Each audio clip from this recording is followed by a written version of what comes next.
시간 우리 믿음의 고백을 하나님께 드림으로 말씀 앞에 나가도록 하겠습니다. 하나님 나를 사랑하신다. 하나님은 내 인생에 크고 비밀한 계획 가지고 계신다. 하나님은 오늘도 나와 동행하셔서 그 계획 이루어 주신다. 아멘. 그렇게 될 줄로 믿습니다. 아멘. 성경 안에서 하나님과 사람의 차이를 가장 잘 보여주는 표현은 하나님은 인생이 아니시니 후회함이 없다는 그런 말씀입니다. 하나님은 후회하지 않으시고 인생은 후회하는 가장 근본적인 이유는 하나님은 실수하지 않으시지만 사람은 자주 실수하는 존재이기 때문입니다. 만약에 사람이 하나님처럼 완벽한 존재라면 사람은 실수할 일이 없을 것이고 실수하지 않기 때문에 후회도 하지 않게 될 것입니다. 그런데 우리가 살아가면서 절절하게 느끼는 것은 무엇입니까? 사는 날이 길어질수록 후회할 일도 참 많다는 것입니다.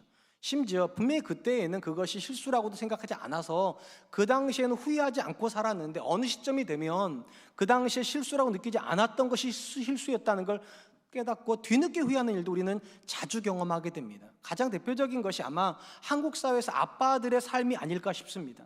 자녀들이 어릴 때만 해도 아빠는 이렇게 생각을 합니다. 자녀들한테 더 좋은 환경을 만들어주기 위해서 내가 불철주야 열심히 일하는 것이 가장 자녀를 사랑하는 거다, 그렇게 생각을 해서 자녀하고 쉬는 날도 없이 열심히 일을 했습니다. 근데 어느 날 불편한 현실을 깨닫게 됩니다. 자녀들이 엄마는 편안해하는데 아빠는 불편해한다는 거. 식사 자리에 가면서 은근슬쩍 아빠는 좀 같이 안 가줬으면 생각하기도 하고, 여행을 가면서 딸들이 엄마는 기쁘게 데려가면서 아빠는 안 데려가려고 할 때 느끼는 게 있죠. 뭔가가 잘못됐구나. 그때는 분명히 열심히 일하는 것이 그것이 자녀를 위하는 건 줄 알았는데 지금 와서 깨닫는 것은 이것이죠. 조금 일을 덜 하고 자녀들과 함께 있어 줄 걸, 더 많은 돈을 줄 것이 아니라 더 많은 시간을 자녀들과 함께 있을 걸 잘못했다. 살다 보면 그렇게 깨닫게 되는 것 같습니다. 사람 안에는 후회하게 만드는, 실수할 수 있는 굉장히 많은 요소들이 다 누구나에게 존재하는 것 같습니다. 어떤 사람은 경험이 없어서 실수를 합니다. 부모가 처음부터 부모는 아니잖아요. 흔히 누가 그런 얘기를 하잖아요. 부모 면허증을 받고 부모가 된 사람은 없다고. 그러니까 경험이 없다 보니까 다 키우고 나서야 그렇게 키우면 안 되는 거였구나. 그래서 손주는 실패하지 않으려고 할아버지 할머니 수업을 하는 분들도 계세요. 경험이 없어서 실수합니다. 또 어떤 사람은요, 지식이 없어서 실수를 합니다. 그 지식만 알았다면 내가 조금 더 잘해봤을 텐데 지식이 없어서 실수하기도 해요. 근데 또 어떤 사람은요, 지식도 있고 경험도 있는데 교만해서 실수를 합니다. 나는 절대로 그렇게 하지 않아, 나는 예외야, 이렇게 생각을 하다가 실수를 한다는 것입니다. 어쨌든 간에 사람은 누구나 다 연약하고 누구나 다 부족하기 때문에 사실은 사람이 누군가를 판단하는 건 굉장히 어리석은 일입니다. 오죽하면 성경에서 비판하지 말라고 말씀하시죠. 왜 그렇습니까?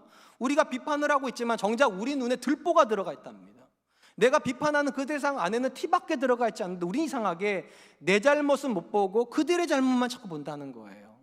분명한 건 지금 내 눈에 그들이 하고 있는 행동을 나는 안 하는 것처럼 느껴지기 때문에 나는 문제가 없고 그는 문제가 있다고 생각할 수 있겠는데, 다른 영역이 들어가면 내가 못하고 있는데 그 사람이 하고 있는 영역도 있습니다. 좋은 의미에서요. 그렇기 때문에 사실은 우리 중에 누군가에 대해서 이렇다 저랬다 단정적으로 판단하고 정죄할 수 있는 사람은 적어도 사람의 영역에서는 없다 보는 것이 올 것입니다. 근데 상대적으로 사람은 부족하기 때문에 부족한 사람을 받아들이는 것이 쉬워야 되지만 하나님은 정반대 아니겠습니까? 하나님은 완벽하세요. 실수하지 않으세요. 당연히 후회도 하지 않으신다면 그 하나님께서 사람들을 판단하시고 정죄하는 건 어쩌면 굉장히 정당하다 할 것입니다. 근데 굉장한 아이러니는 가장 완벽한 하나님께서 가장 불완전한 저와 여러분들을 정죄하지 않으신다는 겁니다. 하나님은 지극히 관용적이십니다. 성경이 뭐라고 말합니까? 하나님은 노하기를 더디하신다고, 분노하시기를 참으신다는 겁니다. 심지어 하나님께 분노를 참다가 한계가 있어서 누군가를 향해서 벌을 내리려고 하다가도 그 존재가 회개하고 돌이키면 내리려고 했던 벌도 철회하시는 사랑의 하나님입니다. 굉장히 아이러니예요. 일반적으로 사람은 자신이 완벽하면 상대방을 향해서 완벽한 기준을 대입을 하려고 합니다. 그래서 아빠가 지나치게 유능하면 그 집안에 있는 아들들은 참 힘들죠. 아빠와 비교당하는 것 같으니까. 우리 주변에서 자기 일을 정말로 잘하는 사람 옆에 가기가 참 힘들죠. 왜 그렇습니까? 그 사람이 그 기준으로 나를 쳐다볼 것 같으니까. 근데 참 신기한 건 하나님은 그분의 기준을 가지고 우리를 보지 않으신다는데 핵심이 있습니다. 하나님은 언제나 우리를 긍휼히 여기십니다. 오늘 본문의 말씀도 역시 한 존재의 연약함을 예수님께서 어떻게 다루시는가를 우리에게 보여주는 말씀입니다. 본문의 주인공은 베드로 사도입니다. 예수님께서 이 베드로를 만나시기 위해서 갈릴리 호수로 세 번째 부활하신 이후에 나오시게 됩니다. 그리고 지난주에 살펴본 것처럼 모든 것을 세팅을 하셨어요. 제자들 위해서 숯불도 피우시고 물고기도 구우시고 떡도 준비해 놓으시고 이제 제자들과 아침밥을 같이 드시는데 예수님 맞은편에 숯불을 가운데 두고 베드로가 앉아 있었던 것 같습니다. 그리고 이 베드로에게 예수님께서 질문을 하시는 것이 오늘의 본문의 전반적인 내용입니다. 우리가 잘 알다시피 이 숯불이 왜 중요합니까? 베드로가 예수님을 3번 모른다고 말할 때 예수님과 베드로 사이에 숯불이 있었습니다. 오늘 본문도 그 숯불을 마주하고 지금 예수님과 제자가 베드로가 앉아 있는 것이고요. 심지어 베드로가 예수님을 모른다고 말했던 시점은 닭이 울기 직전이었습니다. 그러니까 새벽 이른 시간인데 예수님께서 베드로를 찾아갈 시점도 새벽 이른 시간이었습니다. 그러니까 상황적으로 굉장히 밀접하게 관계되어 있어요. 숯불이 있고 시간적으로도 과거의 그 시간을 돌이킬 수 있는, 연상케 하는 그런 시간대에 놓여 있어요. 더 놀라운 건 베드로가 예수님을 부인할 때 3번의 질문, 똑같은 질문을 받았는데 너도 그들 중에 하나가 아니냐? 오늘 본문에도 예수님은 베드로에게 똑같은 질문을 3번 하세요. 오늘 본문 말씀 15절 말씀입니다. 그들이 조반 먹은 후에 예수께서 시몬 베드로에게 이르시되 요한의 아들 시몬아 내가 이 사람들보다 나를 더 사랑하느냐 하시니 이르되 주님 그러하니이다. 내가 주님을 사랑하는 줄 주님께서 아시나이다. 이르시되 내 어린 양을 먹이라 하시고. 왜 예수님께서 똑같은 질문을 3번 하시는 걸까? 왜 똑같은 질문, 내가 나를 사랑하느냐 이 질문을 하시는가? 의심의 여지 없이 사도 베드로에게 낙인처럼 찍혀있는 배신자의 이미지를 치워주시기 위함입니다. 주목할 것은 이 질문을요 베드로가 혼자 있을 때 한 것이 아니라 다른 제자들이 같이 있을 때 했다는 거예요. 왜 그렇게 하신 겁니까? 다른 제자들에게 확인시켜 주시는 거예요. 예수님이 베드로를 정죄하지 않는다고. 그들의 눈으로 그들에게로 분명하게 들었습니다. 사랑하시는구나 예수님이. 예수님께서 베드로를 이해하고 받아주셨구나. 그렇기 때문에 요한복음 21장을 끝으로 바로 다음 장이 사도행전 1장인데 사도행전 1장에서 아무런 부자연스러움 없이 나머지 모든 제자들이 베드로를 따르고 있어요. 확인했기 때문에요. 예수님이 베드로를 정죄하지 않으신다는 것을. 우리가 이 부분에서 첫 번째 주목하려고 하는 것은 예수님께서 제자인 베드로에게 내가 나를 사랑하느냐라고 질문하셨다는 거예요. 이게 왜 중요하냐면 일반적으로 우리가요 누군가가 나한테 잘못하면 여러분은 그 사람이랑 마주 앉아가지고 이렇게 질문하시죠. 너 나 사랑해? 여러분의 자녀가 여러분들한테 실수를 하면 앉혀놓고 너 엄마 사랑해? 이렇게 물으시죠. 그렇게 안 물어요. 우리는요. 우리는 어떻게 묻습니까? 너 왜 그랬어? 엄마가 그때 분명히 그렇게 하지 말라고 그랬는데 너 왜 그랬어? 아내는 남편한테 뭐라고 그럽니까? 당신 지난번에도 그러더니 이번에도 그랬어. 왜 그랬어? 우리는 항상 원인을 물어요. 왜 그랬냐고. 근데 놀랍게도 예수님은 왜 그러냐를 묻지 않으시고 내가 나를 사랑하느냐를 물으세요. 이게 왜 중요하냐면 예수님에게 있어서 베드로가 뭘 했냐 안 했느냐가 중요한 게 아니라 사랑하고 있냐 사랑하지 않느냐가 중요하다는 거예요. 그리고 적어도 베드로가 사랑하고 있다면 그에게 있는 연약함의 문제는 아무런 문제가 되지 않는다. 사랑하고 있지 않으면 실수가 문제인 거고 사랑하고 있지 않으면 죄가 문제인 건데 사랑하고 있다면 괜찮다 이렇게 말씀하시는 거라는 거예요. 우리가 잘 아는 것처럼 예수님께서 제자들과 마지막 밤을 보내셨을 때 그 마지막 시간은 겟세마네 동산에서 기도하는 시간이었습니다. 예수님께서 제자들에게 기도를 부탁하시고 돌 던질 만한 곳에 떨어져 혼자 기도하시다가 제자들이 왔어요. 근데 제자들이 기도하고 있는 것이 아니라 잠들어 있었습니다. 그때 제자들 깨우시면서 예수님이 뭐라고 말씀하셨는가? 마태복음 26장 41절 말씀. 시험에 들지 않게 깨어 기도하라. 마음에는 원이로되 육신이 약하도다. 예수님이 뭐라고 말씀하셨는가? 깨어서 기도해야 돼. 왜냐하면 마음이 원이지만 육신이 그 마음대로 안 움직여진다고 예수님이 아셨어요. 제자들이 실패할 거라는 거. 심지어 베드로는 3번이나 예수를 부인할 걸 아셨는데 또 아신 것이 있어요. 그들의 마음에 문제가 있어서 실패하는 것이 아니라 마음은 원하는데 연약해서 육신이 연약해서 실패할 걸 아셨다니까요. 그리고 오늘 본문에서 예수님께 확인하시는 거예요. 베드로의 마음은 문제가 없다는 것을. 그리고 마음이 문제가 없다면 행동은 고칠 수 있어요. 마음이 사랑하고 있다면 실수는 고칠 수 있어요. 예수님이 고쳐주시면 돼요. 예수님 용서하시면 돼요. 예수님이 도와주시면 돼요. 근데 마음이 망가지면 도와주실 수 없어요. 그래서 물으시는 거예요. 내가 왜 실수했냐가 아니라 내가 나를 사랑하느냐. 살아보면 깨닫는 것들이 있는 것 같아요. 제가 뭐 긴 세월을 살지 않았어요. 근데 어느 날 제가 가르쳤던 제자가 목사인데요, 저한테 오늘 이런 얘기를 하더라고요. 목사님, 최근에 목사님 영상 보니까 머리가 많이 희끗희끗해지셨더라고요. 저도 그렇게 돼버렸어요. 살다 보니까 깨달아지는 것들이 하나가 있습니다. 그 중에 하나가 인생에서 가장 중요한 게 뭐냐는 겁니다. 제가 답을 찾았어요. 사랑이요.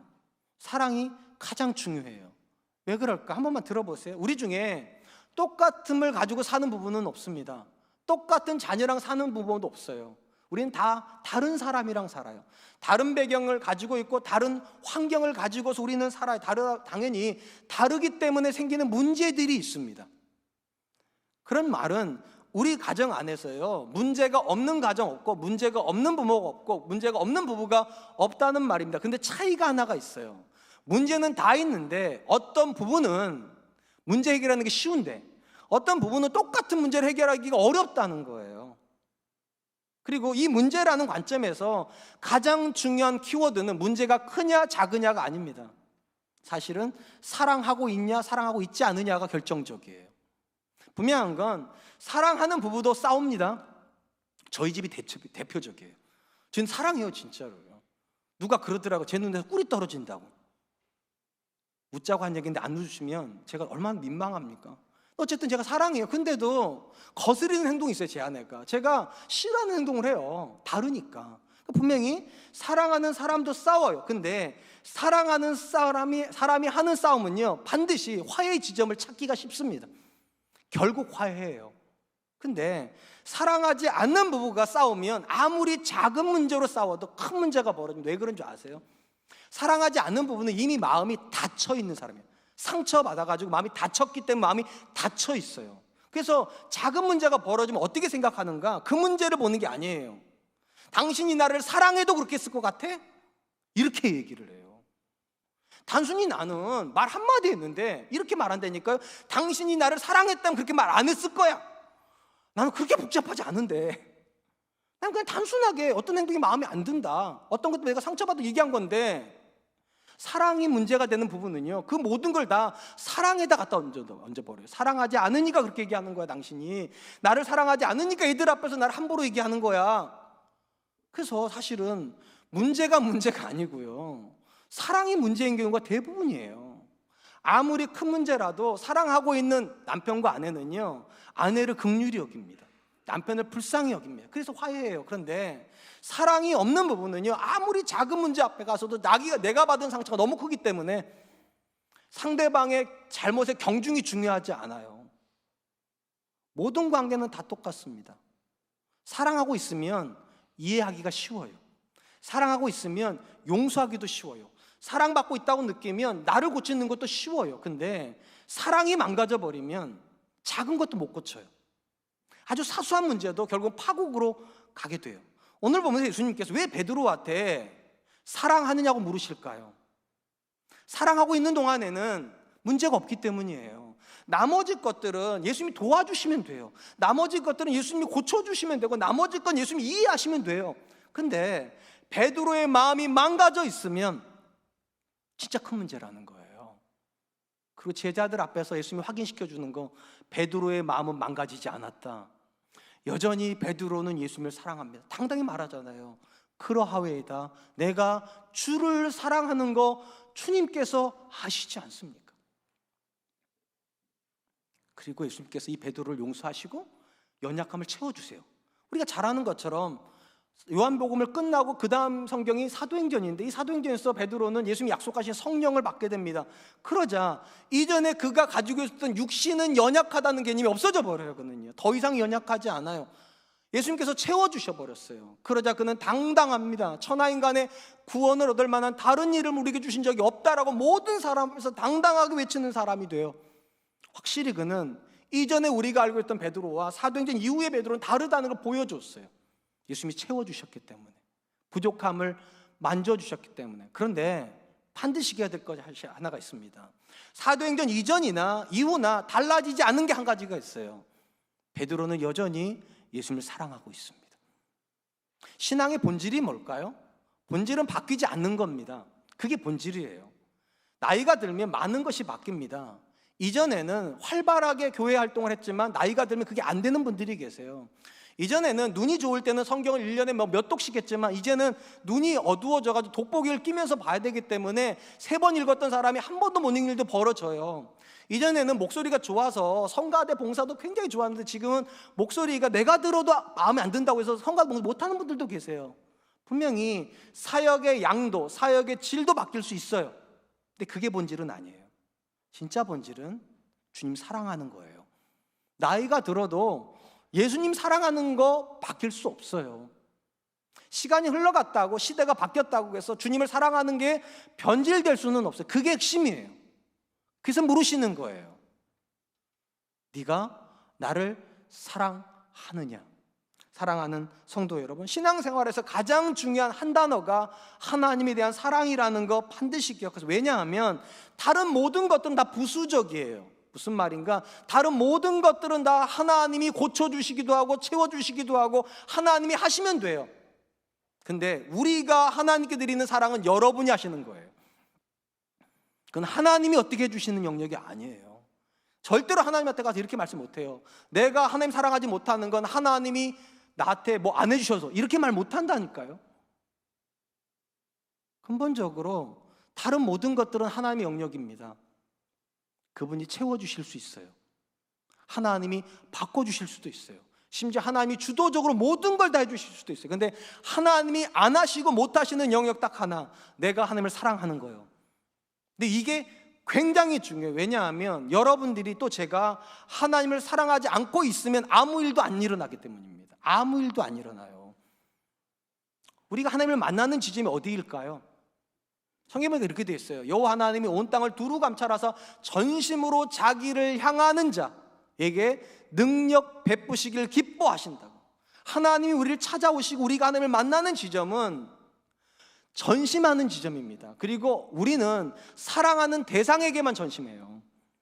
사랑하지 않으면 전심하지 않아요. 그래서 사랑이 없다는 건 심각한 거예요.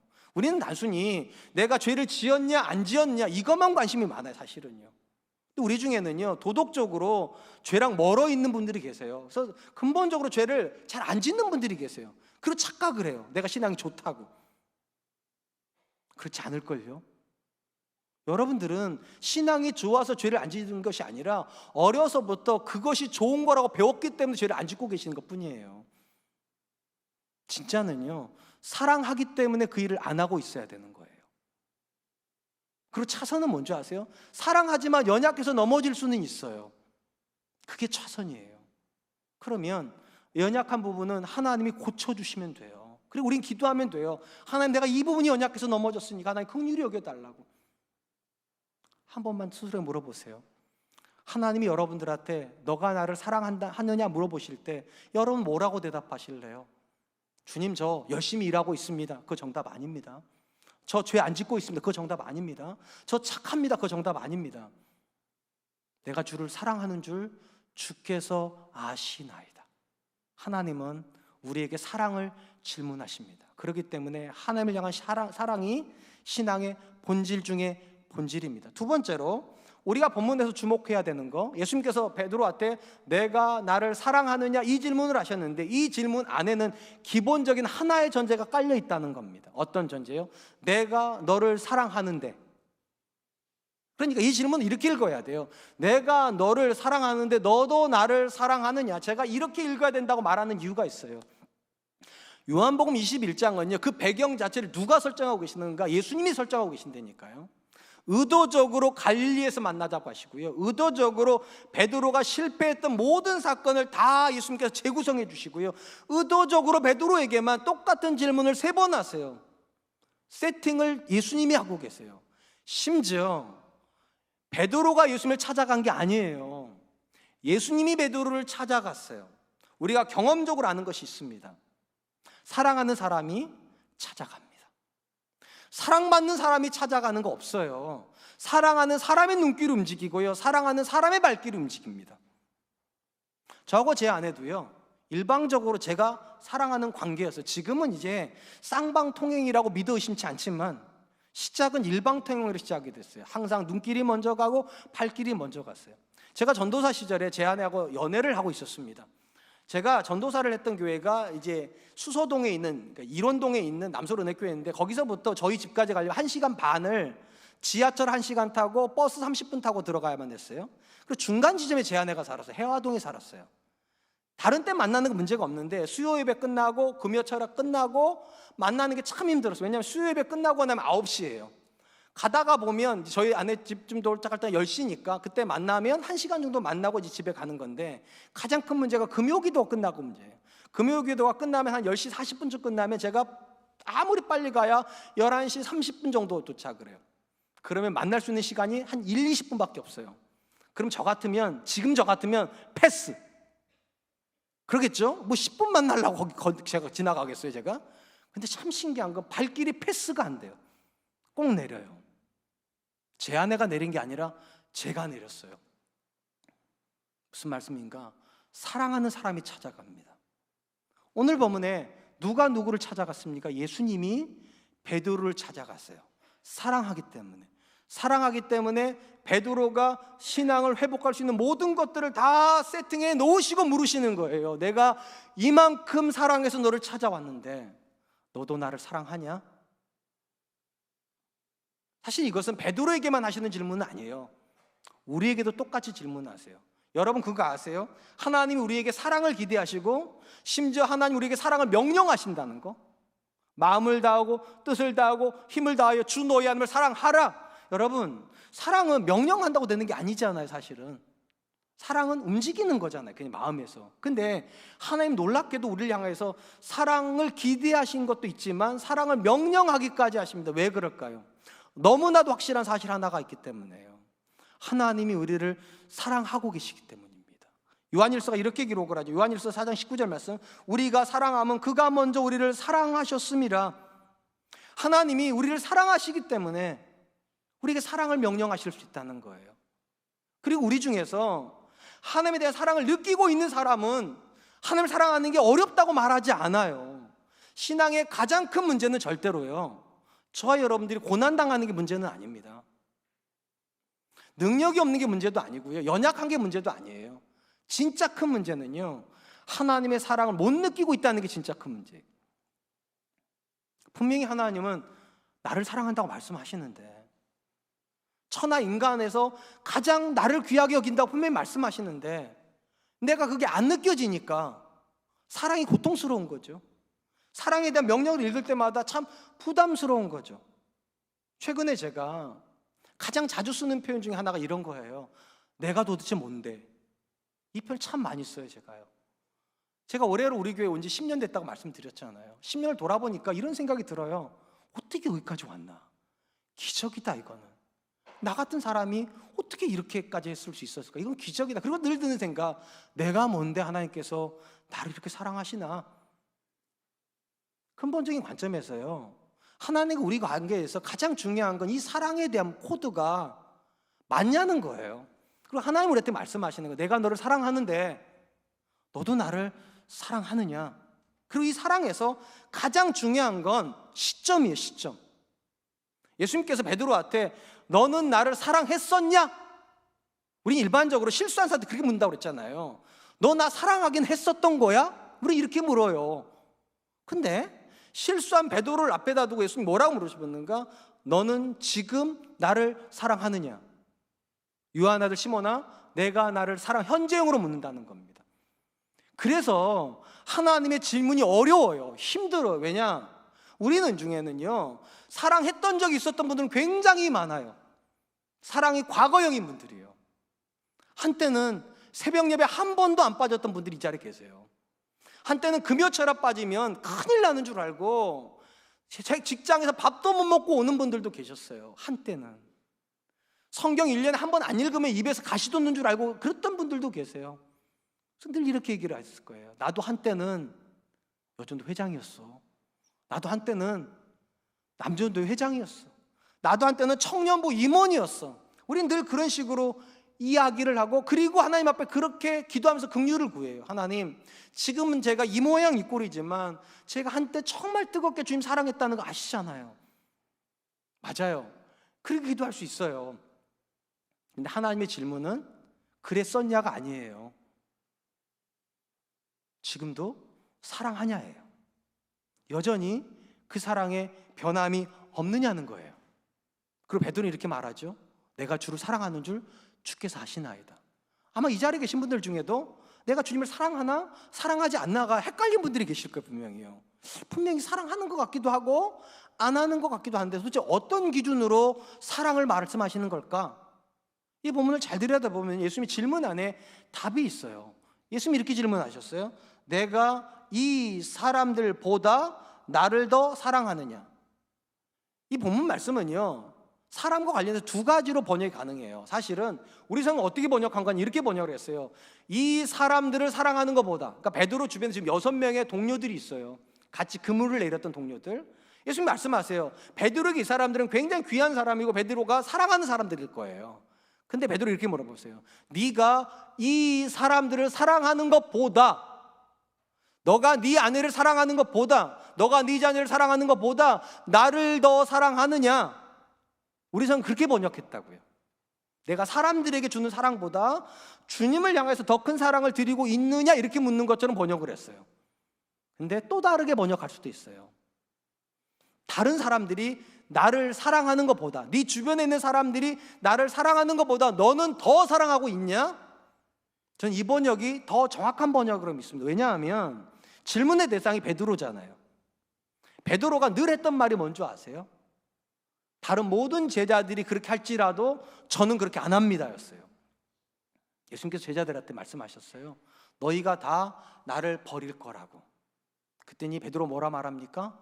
모두가 다 주를 버릴지라도 나는 주를 버리지 않고 주와 함께 감옥에도 가고 죽는 데까지 갈 준비가 되어 있습니다. 나는 다릅니다. 그렇게 말했던 거예요. 그리고 그 질문을 예수님께서 알고 계세요. 과거에 그가 늘 그렇게 말했다는 걸. 그래서 지금 다시 물어보는 거예요. 과거에 네가 그렇게 말을 했었는데 지금도 그러냐? 다른 어떤 사람보다 너는 나를 사랑하냐? 네 옆에 있는 동료들이 나를 사랑하는 것보다 네가 더 나를 사랑한다고 말할 수 있냐? 여러분, 사랑은요 항상 그래요. 이 자리에 계신 남편분들 한번 물어볼게요. 이 세상에서 지금 여러분의 아내를 사랑할 수 있는 사람이 여러분보다 더 있다고 생각하지 않기 때문에 여러분 결혼한 거 아닙니까? 내가 가장 이 여자를 사랑한다고. 아마 그렇게 애걸복걸 다리 붙잡고 늘어져서 결혼했을걸요. 저는 그랬으니까. 저는 확실히 제가 제 아내를 이 세상에 제일 사랑한다고 확실히 자신했어요. 제가 결혼했어요. 사랑은 그렇게 얻는 거예요. 사랑은 그렇게 확인되는 거예요. 다른 모든 남자도 당신 사랑하는데 나도 그 중에 한 명이야. 절대 마음 안 느껴요. 절대로 마음 안 움직여져요. 어떤 사람이 사랑하는 것보다 그거보다 한 발짝은 더 내가 앞에 있을 거라고. 그게 날 거라고. 모두가 당신을 정죄해도 절대로 정죄하지 않는 사람 한 사람은 나일 거라고. 그렇게 말하고 우리는 연애도 하고 결혼도 한 거예요. 오늘 보면 예수님이 그 질문 하시는 거예요.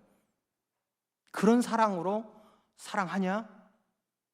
다른 어떤 사람보다 더 뜨겁게 나를 사랑하냐?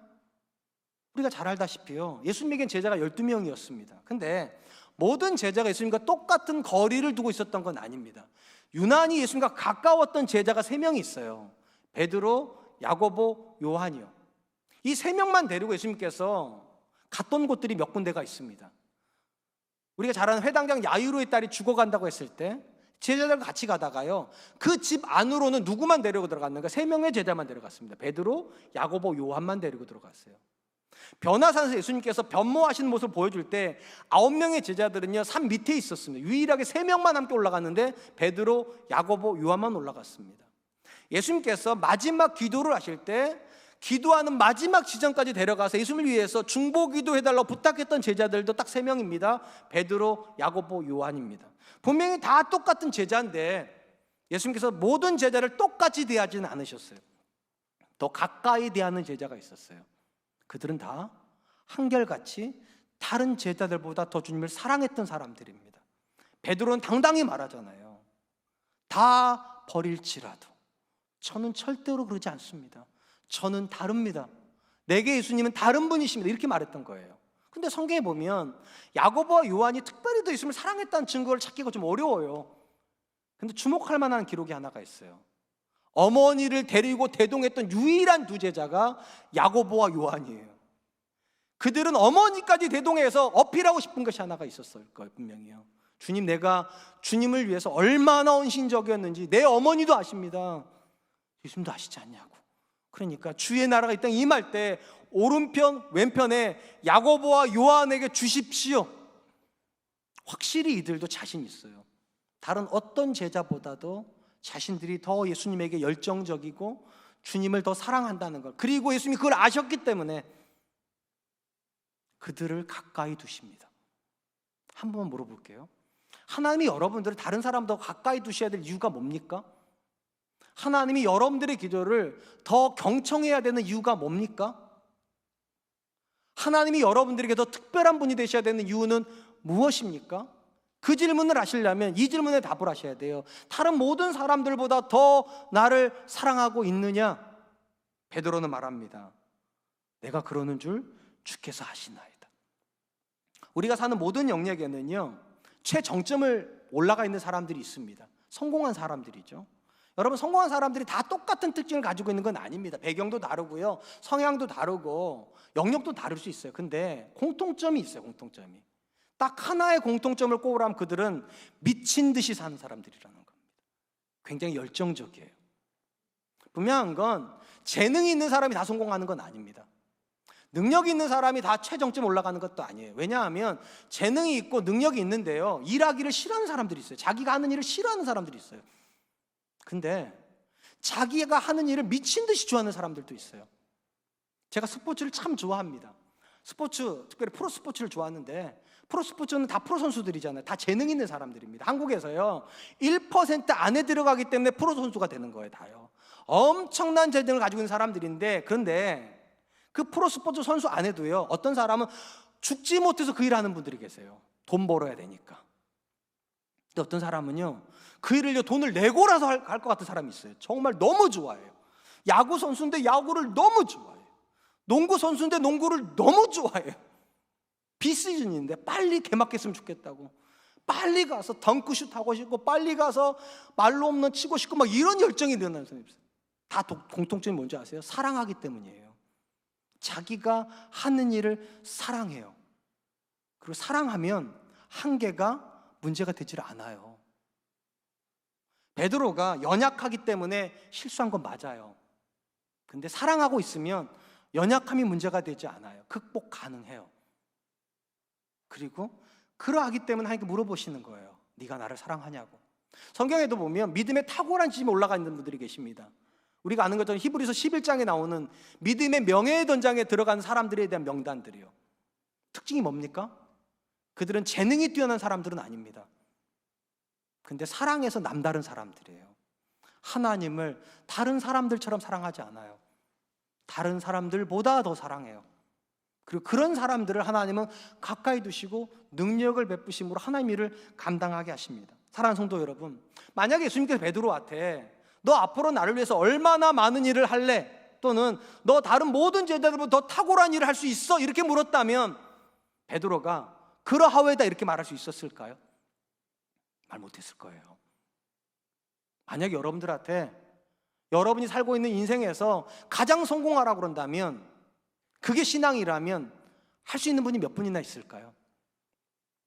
제 아내가 종종 저한테 그런 얘기를 해요. 여보, 설교할 때 다 좋은데 웃기거나 울리거나 한 번씩 해야지. 근데 저는요, 웃기는데도 재능이 부족하고요, 울리는데 더더군다나 재능이 없어요. 뭐 때려서 울리는 거라면 자신 있을 텐데 이거 어떻게 울리겠어요, 제가요. 근데 만약에 하나님께서 저한테도 원준아 설교할 때 웃기거나 울리거나 한번, 그럼 저는 포기해요. I give up. 전 못해요, 절대로. 그런데 재능 있는 사람들이 있어요, 분명히요. 근데 예수님은 우리한테 재능을 물어보시는 게 아니에요. 너 더 잘할 수 있냐? 다른 사람보다 더 높이 올라갈 수 있냐? 그걸 물어보면 우리는 못하는데, 사랑은요 천재가 없어요. 누구나 할 수 있는 거예요. 타고난 사랑꾼, 하나님을 향한 타고난 사랑을 가지고 있는 사람이 있습니까? 성경에 없어요. 왜냐하면 우리는 다 죄인이기 때문에. 다 누구나 다 백지에서 시작하는 거, 사랑만큼은요. 그래서 하나님께서 당당히 물어보시는 거예요. 똑같은 조건인데 너는 다른 사람보다 더 사랑하려고 하는 욕구가 있냐? 다른 사람보다 주님을 더 열정적으로 사랑하려고 하는 마음이 있냐? 그게 신앙이니까. 적당한 수준이 아니라 더 열정적인 사랑을 드리고 있는 게 신앙입니다. 전 저와 여러분들이 그러실 수 있기를 주님의 이름으로 축원드립니다. 마지막으로 이 본문에서 우리가 주목하려고 하는 것, 이 본문에 내가 이 사람들보다 나를 더 사랑하느냐가 헬라어 원문 성경으로 들어가면 전혀 다르게도 번역이 가능하다는 겁니다. 사람으로 번역하는 게 아니라 이것들보다 더 나를 사랑하는, 이렇게 번역할 수 있어요. 요한의 아들 시몬아, 이것들보다 더 나를 사랑하는, 여기서 말하는 이것들은요, 베드로가 지금 가지고 있는 모든 것들입니다. 배, 그물, 그리고 사람들일 거예요. 이것들보다 더 나를 사랑하느냐, 이렇게 우리가 해석한다면 이 질문은요, 목적에 대한 질문이에요. 목적에 대한 질문이요. 이것을 얻기를 원하느냐 아니면 나를 얻기를 원하느냐, 이 질문이라고요. 그리고 베드로는 주님을 얻기를 원한다고 말한 거예요. 이것이 아니라 주님을 원합니다.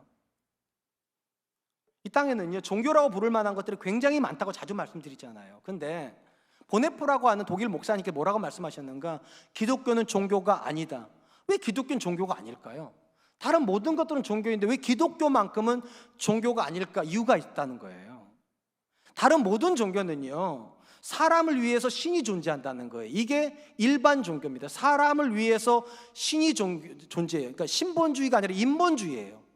사람을 기본으로 해서 신은 존재한다. 그리고 신이 언제까지 존재 가치가 있습니까? 내 행복에 헌신할 때까지요. 그리고 세상 사람들이 뭐라고 말합니까? 나 신 바꿨어, 그래. 신 바꿨다고. 언제 바꿉니까? 아플 때요. 아프고 보니까 그 신이 나한테 별로 도움이 안 돼. 그래서 신을 바꿨다고. 인본주의예요. 기독교는요, 왜 종교가 아닌가? 근본 개념이 다르기 때문입니다. 하나님이 우리를 위해서 존재하는 것이 아니라 내가 하나님을 위해서 존재한다. 이 기독교에서 그래서 신앙의 가장 중요한 가치는 행복이 아닙니다. 하나님의 영광입니다. 그래서 기독교는 종교일 수가 없어요. 가끔요, 성도님들 중에 이렇게 말하는 분들이 계세요. 목사님, 저 요즘 행복하지가 않아요. 너무 불행해요. 우울해요. 그리고 그것이 심해져가지고 약을 복용하기도 하시고 공황장애로 사는 분들도 계세요. 그쵸? 사는 게 얼마나 힘들었으면 그러겠습니까? 이해가 돼요. 근데 조금만 생각해 보세요. 여러분들이 꼭 행복해야 되는 겁니까?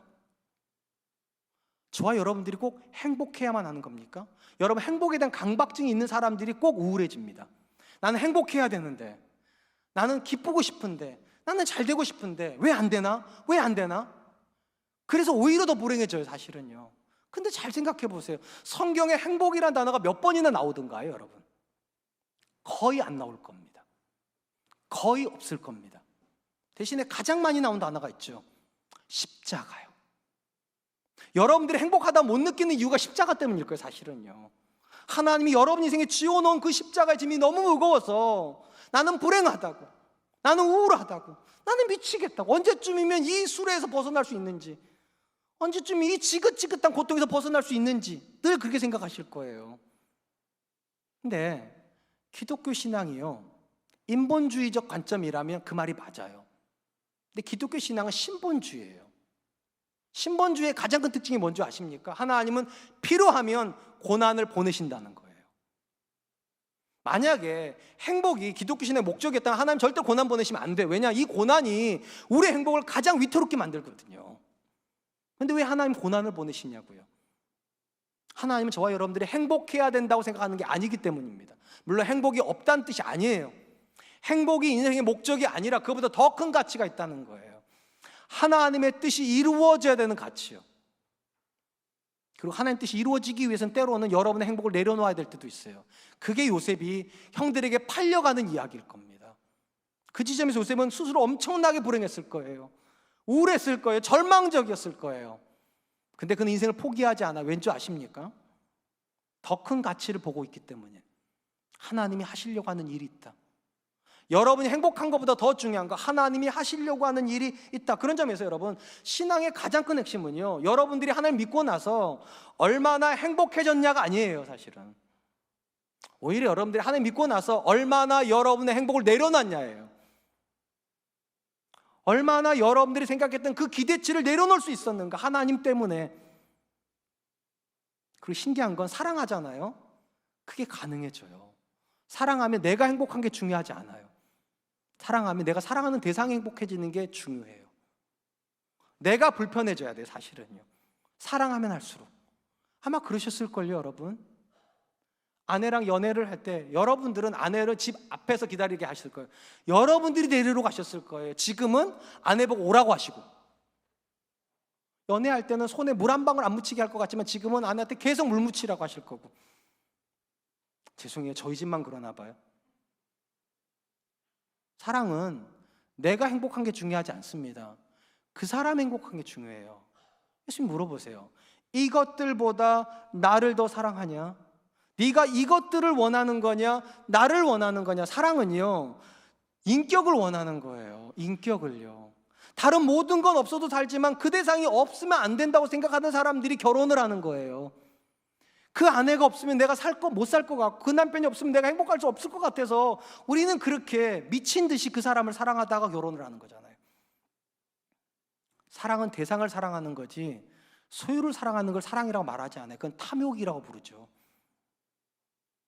기독교 신앙 안에 있는 사람들 중에 예수님을 사랑하냐고 물어보면 사랑하지 않는다고 말하는 사람이 몇 사람이나 있을까요? 아마 아무도 없을 거예요. 다 예수님 사랑한다고 그러실 거예요.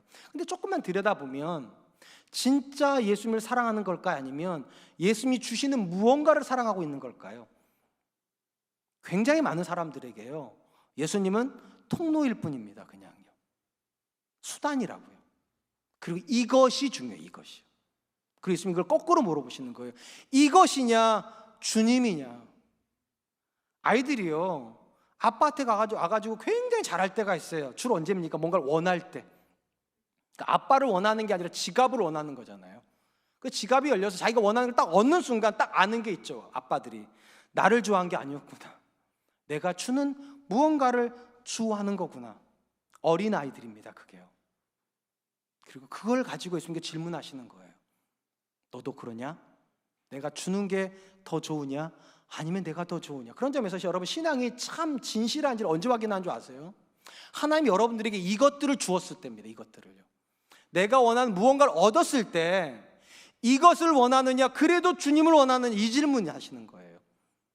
그리고 우리가 해야 될 질문 이거예요. 주님, 이것은 없어도 살지만 주님 없으면 못 살아요. 전 주님을 원해요. 저는 주님을 원해요. 베드로 그렇게 대답한 거예요. 내가 주를 원하는 줄 주께서 아시나이다. 사랑하는 성도 여러분, 누군가가 사랑을 느끼는 순간 우리는 모두가 다 아는 게 하나가 있어요. 사랑하면 모든 것이 다 상대화돼 버린다는 겁니다. 내가 사랑하는 대상만 절대적이에요.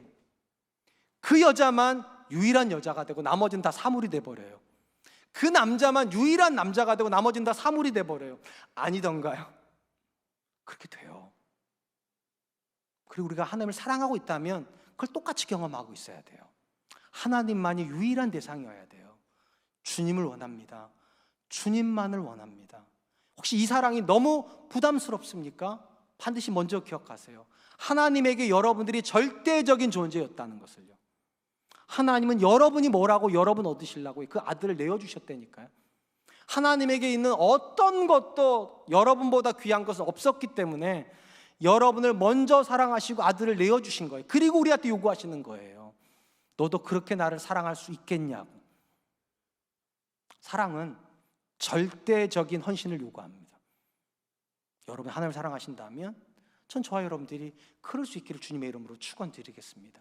이제 말씀을 맺으려고 합니다. 오늘 본문에서 예수님께서 베드로에게 하고 있는 질문은 본질적으로 신앙의 뿌리가 뭐냐는 거예요. 신앙의 본질이 뭐냐는 거예요. 크게 세 가지가 핵심이라고 말씀드렸죠. 하나님은 여러분들이 무엇을 하고 있냐 안 하고 있느냐 관심 있는 게 아니라 사랑으로 그걸 하고 있냐 못 하고 있냐는 거예요. 사랑하지만 뭔가를 못 하고 있다면 그건 채워주시면 돼요. 근데 사랑하지 않고 무언가를 하고 있다면 의미가 없어요, 사실은. 그러니까 사랑하세요. 사랑하려고 하셔야 돼요. 두 번째, 과거에 여러분들이 얼마나 사랑했냐 그렇게 중요하지 않아요.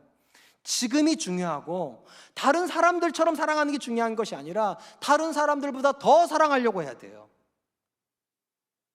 그래야 그 지점에서 우리는 하나님을 만나요. 마지막 세 번째, 우리가 사랑하고 있다면 사랑은 절대적인 가치가 있어야 돼요.